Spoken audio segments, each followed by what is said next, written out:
Pour l'éviter, le port du masque de protection est obligatoire en tout lieu. Dans l'administration publique ou privée, dans les réunions, les rencontres, dans les marchés, les magasins, les boutiques et lors des déplacements, le port du masque est obligatoire. Même dans les lieux privés, dès lors que l'on n'est pas seul, le masque doit être le fidèle compagnon. Mais attention, le port de masque de protection ne dispense nullement d'appliquer les autres mesures de prévention, notamment le lavage des mains à l'eau et au savon et l'observance de la distance de sécurité sanitaire d'au moins 1 mètre entre personnes.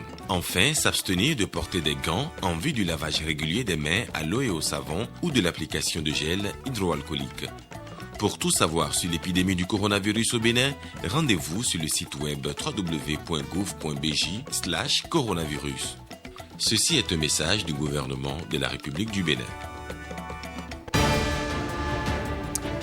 Bonsoir à tous. Dans l'actualité ce soir, Standard & Poor's confirme la notation du Bénin à B+, avec perspective stable. Cette décision confirme la résilience des fondamentaux économiques du pays, malgré un contexte sanitaire mondial difficile. Lenaïka Bazao nous édifiera.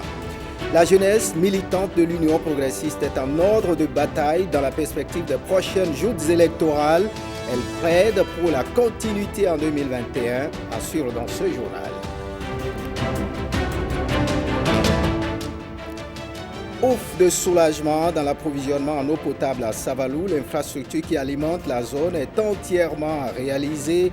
Vous suivrez l'inauguration du joyau dans une quinzaine de minutes.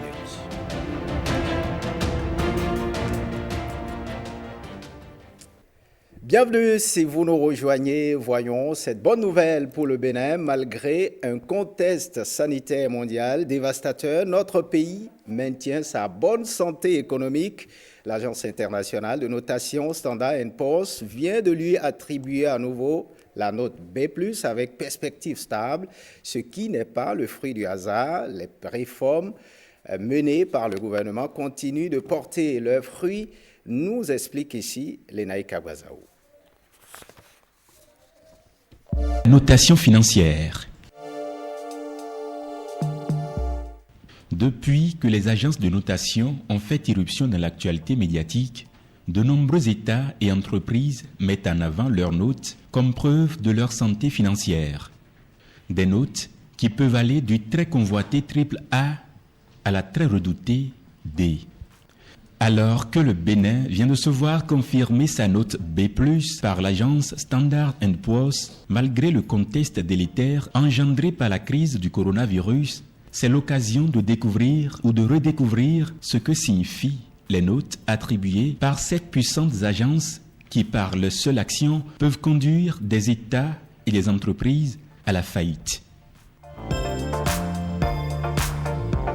Il faut savoir que chaque note attribuée mesure pour le compte des investisseurs potentiels l'ampleur du risque d'insolvabilité de l'émetteur d'une obligation sur les marchés financiers.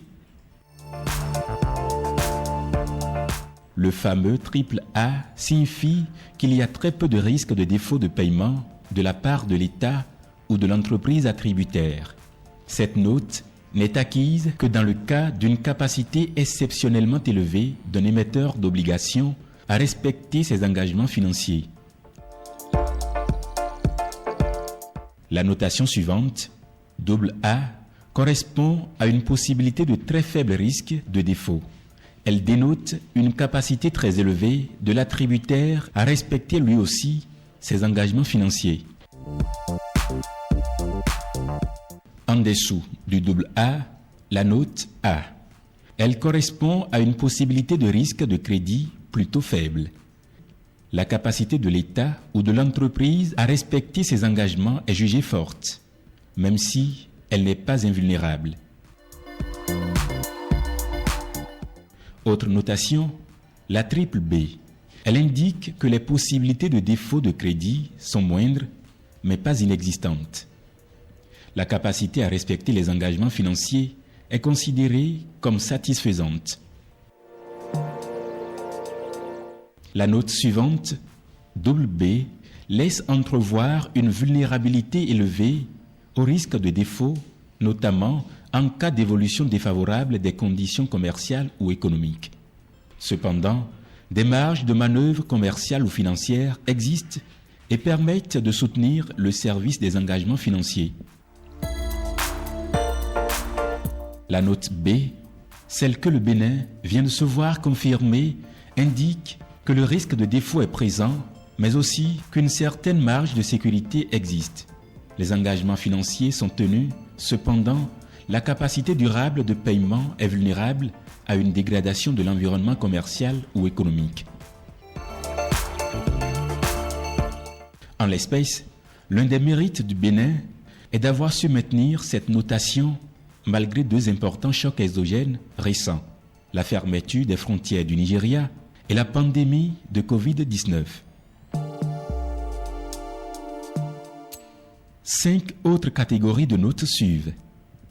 Le triple C, qui signale une possibilité réelle de défaut de paiement de la part de l'État ou de l'entreprise attributaire. Le double C, note suivante, indique que la situation est telle qu'un défaut de paiement n'est plus seulement possible, mais probable. La notation C traduit que le défaut de paiement est imminent ou inévitable ou que l'État ou l'entreprise est déjà en situation de suspension de paiement. La notation RD énonce que l'émetteur a connu un défaut de paiement persistant sur une obligation, un prêt ou toute autre dette financière concrète, mais n'est pas entré en dépôt de bilan. La notation D, enfin, est le pire des indicateurs. Elle traduit le dépôt de bilan et n'est attribuable qu'aux entreprises. Les États ne connaissent pas de dépôt de bilan.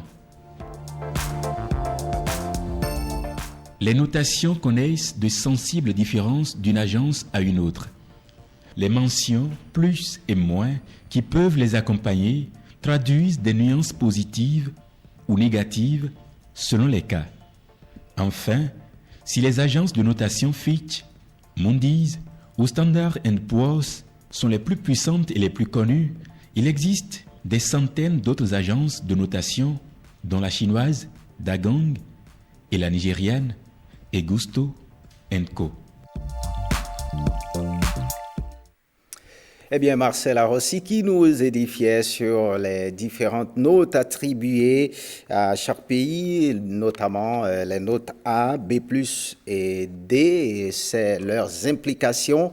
Voyons à présent Stanislas Pluto, voyons Lenaï Kagbazaou qui nous parle de la note B+, attribuée au Bénin avec perspective stable, ce qui n'est pas le fruit du hasard. Les réformes menées par le gouvernement continuent de porter leurs fruits.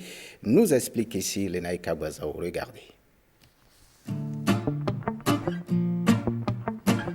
Rebelote, le Bénin est encore crédité de la note B+, par l'Agence internationale de notation financière Standard & Poor's, avec perspective stable malgré la crise sanitaire liée au coronavirus, une confirmation de la résilience des fondamentaux économiques du pays.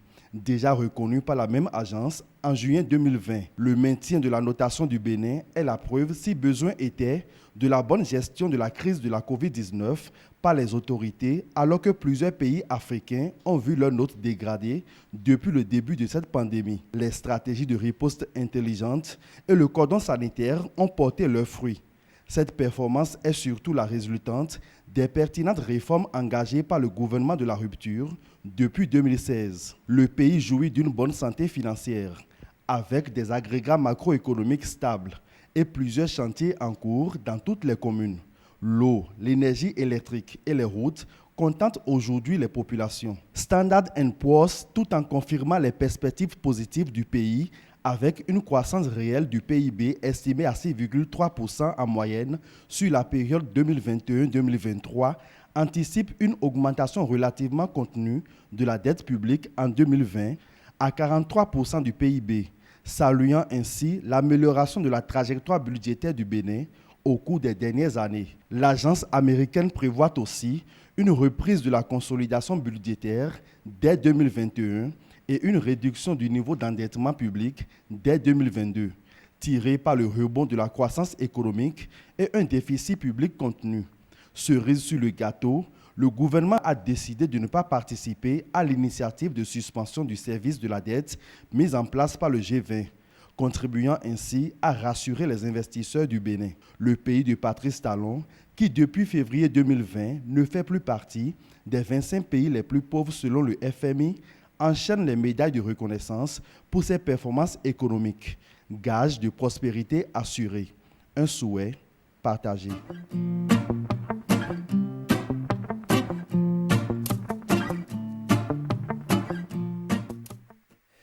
Autre actualité dans cette édition, à défaut d'obtenir une audience auprès du chef de l'État pour lui transmettre ses remerciements, Bernard Huetchenou, fonctionnaire en République du Bénin, qui attendait depuis plusieurs années déjà le virement de ses droits, surprend une de nos équipes de reportage et exprime sa satisfaction. Il vient de constater le paiement de ses arriérés sur salaire. Il est au micro de Marcel Arossi.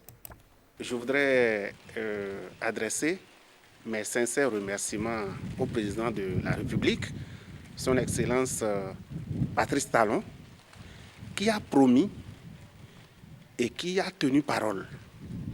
Vous voyez, les rappels, ce n'est pas une mince affaire, hein. Et déjà, il y a moins de 2 semaines, le chef de l'État a rencontré les centrales syndicales et a fait cette promesse-là avec effet immédiat. Effectivement, hier, je suis allé consulter mon compte et j'ai constaté que j'ai été viré par rapport à ce rappel sur arriéré de salaire. Et je voudrais passer par votre entremise pour lui adresser toutes mes félicitations et en même temps l'exhorter au courage, à continuer l'œuvre de développement qu'il a entamée et que nous sommes des citoyens responsables et que lorsque une telle action est réalisée, vous voyez, ça apaise. Nous sommes apaisés et voilà nos remerciements à son endroit. La précision que je voudrais apporter pour ce qui me concerne, c'est que mon acte, sa date d'effet, c'est pour 2013. Ça veut dire que ce rappel, c'est avec un acte qui date d'avant 2016. Alors vous comprenez donc que, contrairement à ce que j'ai lu sur les réseaux sociaux, comme quoi il n'y avait pas d'arriéré de salaire sur salaire non perçu qui date d'avant 2016, je crois qu'il va falloir relativiser sur cela. Parce que moi, je suis un cas concret. J'ai touché mes rappels sur arriéré de salaire dont l'acte ne date pas d'après 2016. Voilà, donc il faut quand même aussi voir avec ce que le chef de l'État vient de faire, que nous puissions avoir de la patience. De la patience, parce que personne n'y croyait. Voyez-vous, au départ, on avait dit que ce qui se faisait là, c'était des annonces politiques. Mais aujourd'hui, progressivement, lorsque vous sortez dans Cotonou et au-delà de Cotonou, vous vous rendez compte qu'il y a un travail méthodique qui se fait dans le pays, des réalisations, de grandes réalisations, à grand impact de développement, et que nous constatons. Et cela, je crois que c'est non seulement à l'actif du chef de l'État et de son gouvernement, mais également à l'actif de tous les responsables à divers niveaux qui accompagnent le gouvernement dans la réalisation de son PAG. Et on prend la direction du Septentrion où les fonctionnaires de la Liborie, après constat du virement des fonds dus, se prononcent. Ils saluent entre autres l'engagement et le respect de la parole donnée par le gouvernement et de son chef, le président Patrice Talon.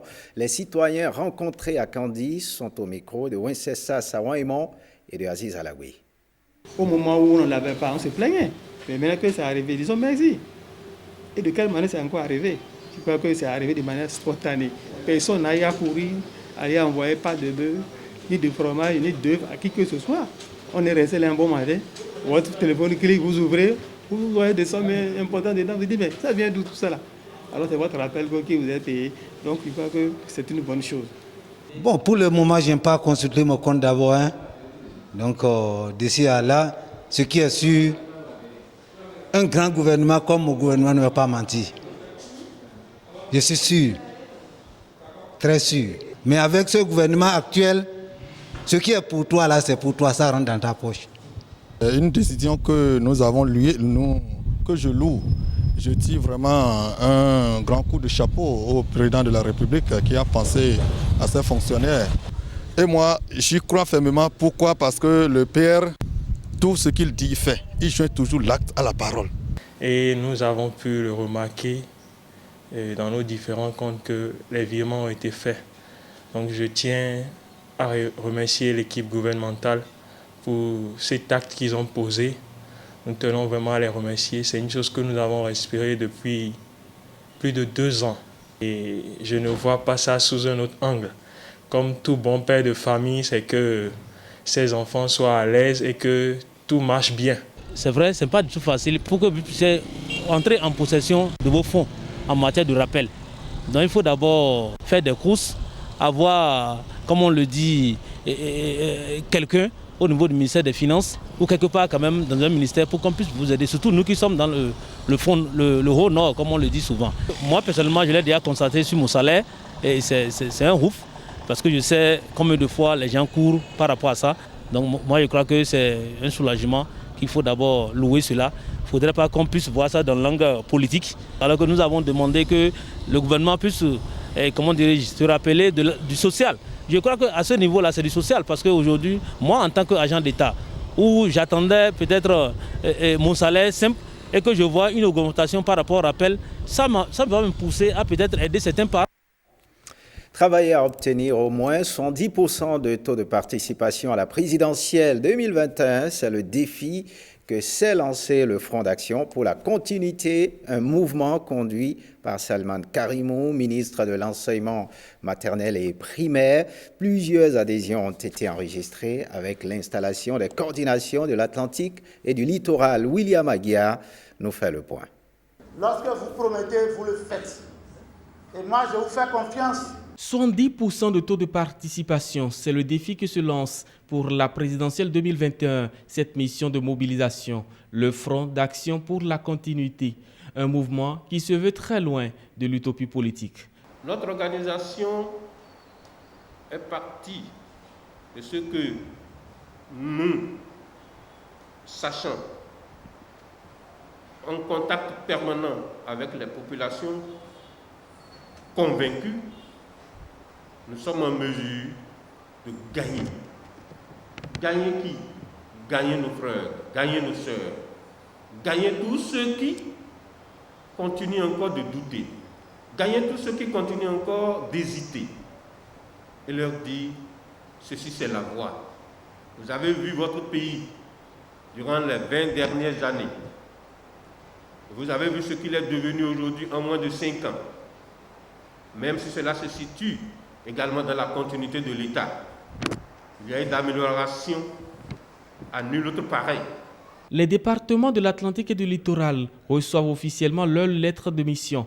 Lettre de mission avec tous les détails possibles. Le plus important, c'est la date butoir de l'installation de toutes les structures de base. Il nous convient en tant que combattants du FAC d'aller dans les confins de ce pays, en particulier les arrondissements et quartiers de villes du département du littoral pour faire comprendre l'enjeu de ce mouvement à la population. Pour les jeunes, cette initiative représente une opportunité. Sa vision de mobiliser le grand nombre de la population béninoise pour les élections présidentielles d'avril 2021 est une aubaine qui ne doit laisser indifférent aucun citoyen épris de sens. À l'étape du littoral, à Cotonou, la coordination installée comme celle de l'Atlantique promet fidélité et détermination pour atteindre les objectifs. Heureux de constater que du beau, du bien, du réel se font méthodiquement sous l'ère du nouveau départ et du programme d'action du gouvernement du président Patrice Talon, la coordination départementale du Front d'action pour la continuité de l'Atlantique n'entend pas se départir de cette expérience majestueuse pour un développement radieux et harmonieux de notre pays. Cette organisation a fait l'option de fédérer toutes les forces pro-présidentielles. Son credo, que les paisibles populations ne soient point déroutées. des gens assez objectifs qui voient la réalité et qui ont l'esprit de discernement et qui savent ce qui est bien et ce qui est mauvais, et qui savent là où ils veulent aller. Alors tous les mouvements, de quelque nature que ce soit, qui partagent cet idéal, qui partagent cette vision, est la bienvenue. Les réalisations du gouvernement de la rupture, peintes dans un tableau reluisant, suscitent l'adhésion d'un nombre important d'associations, dont celle des femmes institutrices du Bénin. Nous, femmes institutrices du Bénin, pensons que la dynamique ne devrait pas s'arrêter en si bon chemin. Nous devons poursuivre résolument la marche vers une école béninoise dont les masses laborieuses attendent beaucoup. De ces différentes coordinations, il est attendu d'ici la fin du mois de novembre un ensemble de documents qui présentent une vue claire sur les adhésions enregistrées de part et d'autre. Le minimum pour espérer des résultats, c'est incontestable. Pour la continuité. Eh bien, ils se veulent être les ambassadeurs des œuvres de la gouvernance actuelle. Ce sont les cadres de l'administration réunis au sein d'un mouvement dénommé Initiative des cadres pour la réélection de Patrice Talon. Pour concrétiser leurs rêves, ils ont procédé à l'installation de la coordination du mouvement du plateau Brissombo et Firmin Bassao. La détermination des partis et mouvements politiques ne faiblit pas à quelques mois de la présidentielle. Samedi dernier à Pobé, ce sont les cadres de l'administration béninoise réunis au sein du mouvement Initiative des cadres pour la réélection de Patrice Talon qui ont donné de la voix et procédé à l'installation de la coordination plateau de l'ICRPT. Séduits par les actions du pouvoir en place, ils entendent remuer ciel et terre pour afficher leur détermination derrière Patrice Talon. Les cadres béninois inscrits dans ce creuset, dans cette dynamique de la métamorphose, dans cette dynamique de la réélection du président Talon, vouent un certain respect aux actions et comportements de sa gouvernance. C'est vraiment ce qui justifie que ces cadres se mettent ensemble pour dire ce qui se fait si bien doit pouvoir continuer à se pérenniser dans une certaine mesure. La dernière action en date qui force l'admiration de ces cadres est le paiement d'arriérés aux travailleurs. Les arriérés salariaux qu'on a commencé par payer et où le gouvernement a décidé, le président a donné des instructions qu'on débloque 15 milliards pour apurer une partie dedans. Et les gens ont commencé par crier. C'est dans ce pays, en 2006, vous vous rappelez, en 2006, quand le gouvernement du président Yahi est venu, ils ont aussi fait le point. On nous a dit que ça fait 180 milliards d'arriérés salariaux. C'est pas vrai ça? Mais pourquoi on refuse aujourd'hui de faire qu'on fasse le point de ce qui a été laissé par le régime passé? Est-ce que c'est un tort de dire nous sommes venus constater ceci et nous sommes en train de travailler pour régler? Avec l'installation des structures de base annoncées, les membres de ce creuset de cadres entendent prêcher partout la philosophie du régime de la rupture et du nouveau départ. Ceci avec la bénédiction des sages et tête couronnée. Dans le 13e arrondissement de Cotonou a eu lieu l'installation d'une nouvelle coordination du mouvement, les bataillons de Patrice Talon. La cérémonie s'est tenue dimanche dernier à Cotonou, le compte-rendu de Marcel Arossi. Les réalisations du PAG, telles que cela nous paraît, augurent pour le Bénin des lendemains meilleurs. Une fois encore, les réalisations du gouvernement du nouveau départ sont source de joie et d'espoir. Elles sont passées en revue devant ces nouveaux adhérents au mouvement Les Bataillons de Patrice Talon. Le Bénin a pris un nouvel envol grâce à une réalisation rigoureuse des programmes et projets contenus dans le PAG.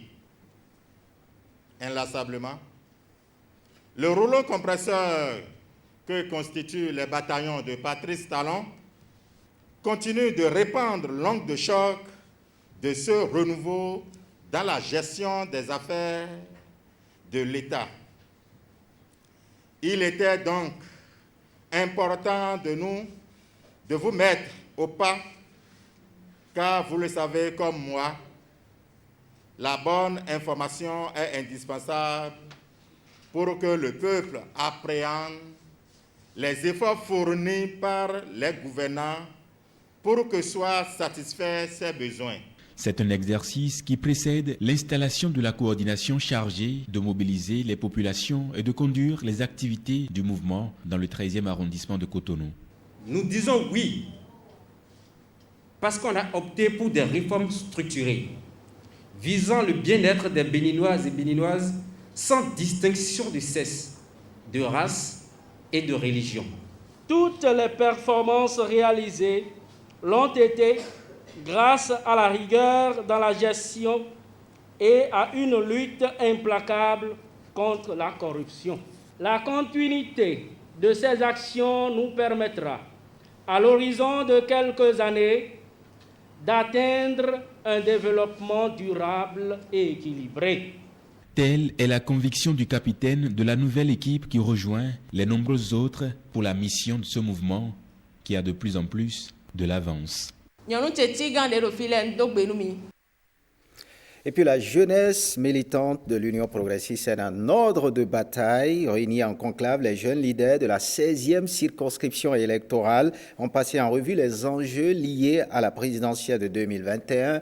Pour la circonstance, pour la consolidation des acquis, la jeunesse de l'UP plaide pour la continuité. Plus de détails avec Renaud Akapo. Au sorti d'un conclave qui a duré 2 jours, la jeunesse militante de l'Union progressiste ne tarit pas d'éloges sur les 5 années de gouvernance du président Patrice Talon. À l'analyse, il faut le dire à la face du monde entier, qu'un homme a fait le choix de l'impopularité pour enclencher des réformes audacieuses. La splendeur de ces résultats efface la douleur ressentie individuellement et conforte la nécessité d'emprunter les chemins difficiles de transformation induite par la réforme initiée. Avec des discours offensifs accueillis dans l'auditoire par des salles d'applaudissements, les jeunes militants des 7 arrondissements de Cotonou qui composent la 16e circonscription électorale ont jeté leur dévolu sur la continuité. Reconstruire une nation qui a été détruite prend du temps. Aujourd'hui, nous sommes dans un état des lieux de la transformation qui est en cours et que connaît notre pays sous le leadership du chef de l'État. Relever les défis d'aujourd'hui et de demain avec confiance et passion, l'exercice vaut son pesant d'or et les jeunes militants progressistes ne s'en sont pas privés. À ces assises, nous avons diagnostiqué, nous avons fait un état des lieux et nous trouvons qu'il est maintenant nécessaire de nous mettre ensemble pour sauvegarder les acquis de la rupture. Ils sont désormais en première ligne pour multiplier des actions engagées en vue d'assurer une forte mobilisation de la jeunesse. Il était important de continuer de veiller à rassembler la jeunesse et de continuer à galvaniser les énergies pour s'assurer que nous puissions continuer les œuvres qui sont engagées. Soutenir les efforts qui sont en cours, surtout à l'avènement des prochaines élections. La 16e circonscription électorale s'est révélée un terreau fertile pour remonter les aspirations profondes de la couche juvénile. Les recommandations formulées ici ont fait écho. Plusieurs acteurs de l'arène politique nationale sont allés exprimer leur soutien à cette relève de qualité. Nous avons été agréablement surpris par rapport au contenu de leur message, à la profondeur de leur réflexion. Ce que nous avons lu dans leur déclaration, c'est qu'ils apprécient la portée de ce qui est fait et qu'ils disent qu'au-delà de leurs intérêts immédiats, qu'ils s'inscrivent dans l'avenir. Et ça, c'est un message fort et profond. Et moi, je suis totalement heureux parce que la relève est en train d'être assurée et c'est très bien. Et ils attendent dans la discipline leur parti politique. Et c'est ce que j'ai trouvé de fort. Coordonné par un bureau de 19 membres, le cadre de concertation des jeunes UP de la 16e circonscription électorale a consacré ces 2 jours d'assises à des thématiques liées au rôle et place de la jeunesse et ses initiatives pour impacter positivement la présidentielle de 2021. Autre information ce soir, distribution de masques et de kits scolaires aux écoliers de l'école primaire publique d'Aquapassante. L'initiative émane d'un jeune politique du bloc républicain. Plus de 1000 apprenants démunis recevront ces kits scolaires afin de permettre à ces jeunes écoliers d'étudier sans difficulté. Axel Nancy, Daniel Ada et Jérôme Ongo. L'initiative 1 million de jeunes engagés derrière Patrice Talon pour 2021 fait son bilan à mi-parcours. Et c'est à cette occasion que la présente distribution de 10 000 kits scolaires, plus les masques et gels hydroalcooliques, est organisée. C'est un événement de distribution de kits scolaires, de gels hydroalcooliques et de masques de protection à l'endroit de 10 000 enfants béninois. Aujourd'hui, c'est l'opération de lancement de ces kits scolaires-là à ces enfants. Et il faut dire que l'initiative de ce jour s'inscrit dans la longue liste des événements et des actions que nous avons eu à faire et que nous continuons de faire. Vous prenez le gel, vous vous frottez bien les mains, bien comme il faut, hein? Entre les doigts, partout, vous frottez bien les mains. Mais surtout, vous vous lavez les mains régulièrement. Depuis 3 ans, les actions de Jean-Hervé Tianvoedou du Bloc républicain sont suivies de près et déjà 350 000 jeunes adhèrent à l'initiative. Pourquoi j'ai accepté d'être marraine? Parce que d'abord, depuis 3 ans que je vous connais, que je vous suis, j'ai pu voir votre détermination, votre engagement, votre sérieux aussi et la constance de ce que vous faites. Et également, j'ai été touchée par votre humanité, c'est-à-dire votre goût des autres, l'envie d'aider ceux qui en ont le plus besoin. J'ai bien entendu, madame, ce que vous disiez tout à l'heure. Il y a ceux qui sont dans le besoin, mais il y a aussi l'extrême précarité. Des gens qui sont même en dessous des radars, qu'on ne voit pas, puisqu'ils ne sont finalement identifiés nulle part. On sera à leur côté également. L'État ne peut tout faire. L'initiative de Jean-Hervé Tianvoedou apporte son grain de sel. Je suis content d'avoir cette fourniture scolaire. Je remercie les organisateurs. Je suis contente d'avoir reçu cette fourniture. Je remercie les organisateurs et M. Tianvoedou. L'initiative est vraiment louable et ne peut être qu'encouragée. On vous dit merci. Continuez toujours. On vous attend toujours. On vous espère toujours. Merci à vous. Aux élèves, vous avez entendu ce qu'ils vous ont dit. On vous exhorte au travail. Travaillez bien. Soyez dociles et sages en classe. Et je voudrais profiter de l'occasion et saluer tous nos adhérents à travers le pays et leur dire que le moment est arrivé. Le moment de la mobilisation générale autour de notre leader inconditionnel, son Excellence Patrice Athanase Guillaume Talon. La jeunesse est mobilisée et nous sommes des jeunes, on ne veut pas se limiter seulement à la politique. Nous voulons faire des actions sociales, humanitaires très touchantes pour montrer qu'il y a un vivre en commun, il y a une république en marche. Déjà dans le viseur du jeune politicien, la réédition de cette action, l'adhésion d'autres jeunes pour atteindre le million en vue de la vulgarisation des actions de Patrice Talon. Et on marque un arrêt à Savalou. Les populations de la ville de Savalou peuvent pousser un ouf de soulagement en ce qui concerne l'approvisionnement en eau potable. L'infrastructure qui doit fournir de l'eau est entièrement réalisée dans le cadre du projet d'urgence pour le renforcement du système d'alimentation en eau potable de la ville de Savalou. C'est le ministre de l'eau, Samo Seydou Adambi, qui a procédé à l'inauguration du site, Cyprien Lokossou et Kanel Kapo. En attendant le grand projet pour la fourniture d'eau potable à toutes les populations du département des Collines, le gouvernement du Bénin va vite au secours des populations de la ville de Savalou. Face au calvaire des citoyens, des touristes et des étrangers, notamment pendant les rencontres annuelles de la fête de l'IAM, le gouvernement trouve un palliatif à travers ce projet de mesures d'urgence pour le renforcement du système d'alimentation en eau potable de la ville de Savalou. Ce projet initié pour y remédier donc en mesure d'urgence est financé à hauteur de 2 751 millions de francs CFA, dont 216 millions financés sur le budget national, le reste, c'est-à-dire 2 535 millions financés sur fonds propres de la SONET. Il a fallu un peu plus de 2 ans pour concrétiser ce joyau, de l'eau potable en quantité et en qualité, juste pour le compte de cette première phase du projet. Avec les infrastructures que nous mettons en service, la capacité de production d'eau de la SONET à Savalou passe d'une production de 17 mètres cubes heure à 109 mètres cubes heure en 2020, ça veut dire présentement. Extensible à 167 mètres cubes heure, soit près de 10 fois la capacité d'autrefois.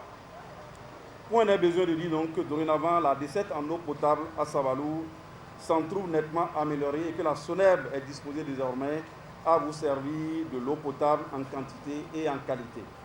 Aujourd'hui donc, grâce au programme d'action du gouvernement, la ville de Savalou renoue avec le sourire et la vie. Elle fait un grand pas en avant et sort pour longtemps du cercle infernal du stress hydrique. Car, il faut le notifier, le gouvernement n'entend pas s'arrêter à cette première action d'envergure. On peut dire que c'est maintenant la fin des défilés des populations avec les bidons jaunes, de longues files d'attente juste pour avoir une bassine d'eau pour la journée. Éducation à présent, l'examen du certificat de qualification des métiers CQM a démarré ce lundi 26 octobre 2020 sur toute l'étendue du territoire national. Dans le littoral, le lancement officiel des épreuves s'est déroulé dans la zone 4 à Figerosset. Tous les candidats des diverses spécialités étaient présents. Justin Poguet et Bruno Routerbou. Je suis prête. Je suis déjà prête. Elles sont prêtes pour affronter les épreuves de l'examen qui donne droit au certificat de qualification des métiers, CQM. C'est un examen majeur, comme tous les autres examens, comme le BPC, le CEP, le baccalauréat, organisé par l'État béninois. Ça se passe sur tout le territoire national. Les gens composent à Parakou, à Datitengu, dans le Zou, dans le Mono et peu partout. Dans le littoral, 1971 candidats affrontent les épreuves orales et pratiques dans 4 zones. Pour cette deuxième session de l'année 2020, beaucoup de métiers sont concernés. La couture, la joaillerie, la mécanique auto, la peinture auto, la soudure, la graphique, la coiffure. La liste est longue. Sur une feuille, on nous montre la photo, est déjà imprimée. Donc, ce qu'on a représenté sur la tête de nos mannequins, c'est ce qu'on nous présente. Par le passé, on faisait une grosse cérémonie de libération très coûteuse à la fin de l'apprentissage. La situation actuelle tranche d'avec celle du passé. Nous remercions fortement le gouvernement en place parce qu'il nous a aidés à réduire le coût pour nos parents d'élèves en artisanat. Mais aujourd'hui, c'est les examens, les enfants passent leurs examens et on leur remet leur diplôme le plus simplement possible. Et c'est mieux ça a beaucoup d'avantages pour nous parce que l'autre diplôme qu'on donnait avant là, tu ne peux pas traverser la frontière avec ça, mais avec ça, tu peux aller partout. Avec cet examen, tu peux aller partout. Le diplôme, le CQM, certificat de qualification des métiers, sera attribué à ceux qui, à l'issue des épreuves, seront déclarés reçus.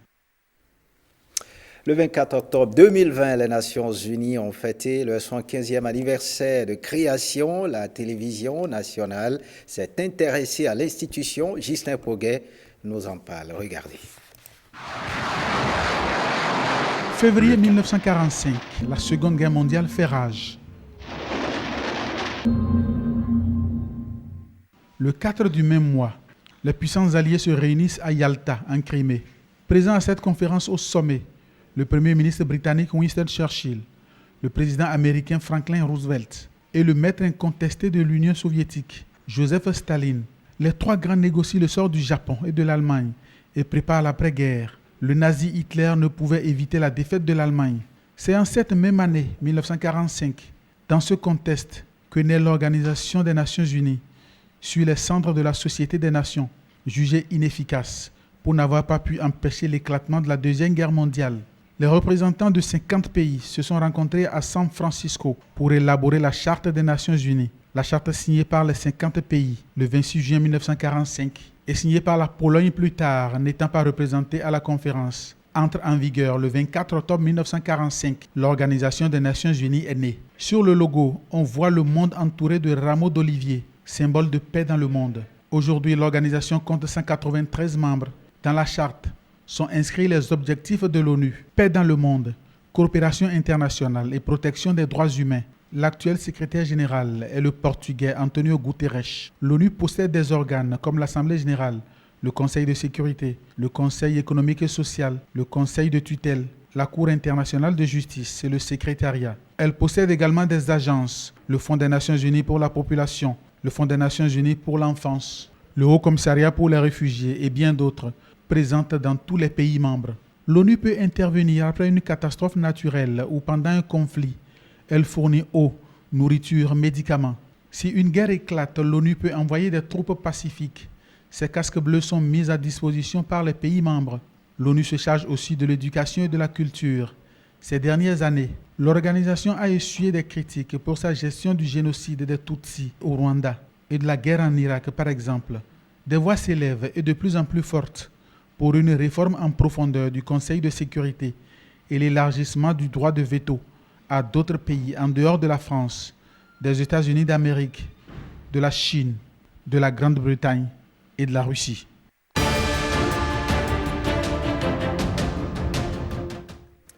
Voyons à présent l'actualité hors de nos frontières qui nous amène en Turquie où le président Erdogan appelle au boycott des produits français. Pendant ce temps, Berlin soutient Paris face aux attaques inacceptables d'Erdogan contre Macron. Et puis aux États-Unis, c'est le premier jour du vote anticipé. La compilation de l'actualité internationale est signée Robert Copin-Edor.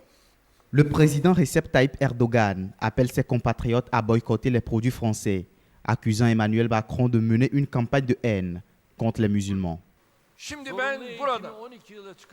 Je m'adresse à ma nation. Tout comme en France, certains disent n'achetez pas les marques turques. Je m'adresse d'ici et maintenant à ma nation. Surtout, ne prêtez pas attention aux marques françaises. Ne les achetez pas. Il va plus loin en appelant les responsables européens à mettre un terme à ce qu'il décrit comme une campagne de haine envers les musulmans dirigée par son homologue français. Les responsables européens doivent dire stop à la campagne de haine qui est dirigée par Macron.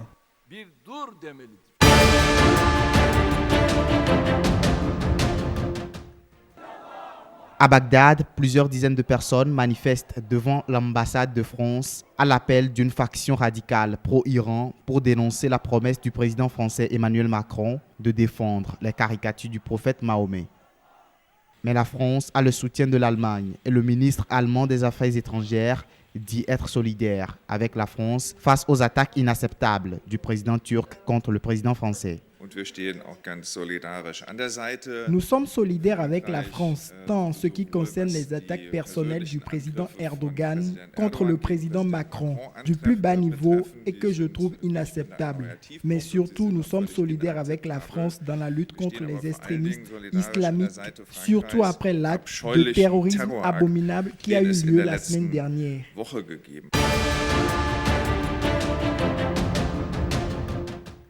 Aux États-Unis, le chef de la minorité démocrate au Sénat dénonce la décision du vice-président américain Mike Pence de venir présider au Sénat le vote de confirmation de la juge Amy Coney Barrett à la Cour suprême, alors même qu'il a été potentiellement exposé au Covid. À 8 jours du vote, des électeurs font la queue devant un bureau de vote de Baltimore au premier jour du vote anticipé, dans le Maryland. En Pennsylvanie, d'autres font une demande de bulletin de vote par correspondance et le remplissent avant de le déposer dans un bureau de vote de Pittsburgh. Alerte coronavirus. Attention, attention, le coronavirus se transmet très facilement et fait des ravages. Pour l'éviter, le port du masque de protection est obligatoire en tout lieu. Dans l'administration publique ou privée, dans les réunions, les rencontres, dans les marchés, les magasins, les boutiques et lors des déplacements, le port du masque est obligatoire. Même dans les lieux privés, dès lors que l'on n'est pas seul, le masque doit être le fidèle compagnon. Mais attention, le port de masque de protection ne dispense nullement d'appliquer les autres mesures de prévention, notamment le lavage des mains à l'eau et au savon et l'observance de la distance de sécurité sanitaire d'au moins 1 mètre entre personnes. Enfin, s'abstenir de porter des gants en vue du lavage régulier des mains à l'eau et au savon ou de l'application de gel hydroalcoolique. Pour tout savoir sur l'épidémie du coronavirus au Bénin, rendez-vous sur le site web www.gouv.bj/coronavirus.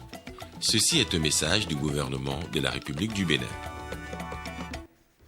Faites ce journal. Merci de l'avoir suivi. Vous pouvez le revoir sur notre plateforme www.ortb.bj.